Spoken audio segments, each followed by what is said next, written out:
Okay, here's another question. So, my company is doing its first acquisition. What should I know about due diligence as a CTO? And this is a good one. It's actually a very easy one.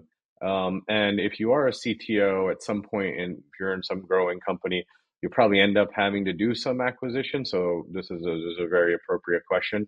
The first thing to understand about due diligence and acquisitions is that they can be a very convoluted process. Okay. So it's almost like dating. There's a lot of ups and downs. Okay. You really got to, kind of have the patience to stick with it. And with all the changes that happen in the middle of the due diligence process, there could be so many things and you have to really just stick with it. I think that's number one.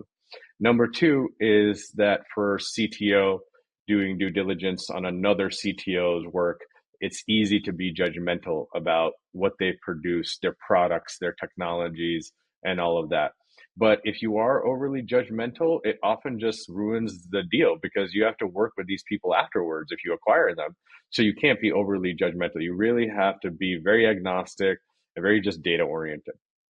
And number three, you got to follow a clear process for yourself because if you forget some technical detail in the due diligence process, it can really come and bite you really badly later. Like you forgot to check to see if they were high trust compliant, and then later you realize you have to spend $150,000 trying to get them compliant. Like that's the kind of thing you don't want to miss. You have to have a very good process for it.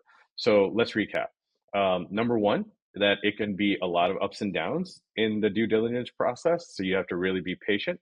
Number two, that you don't want to be overly judgmental about somebody else, some other CTOs, products, and technology.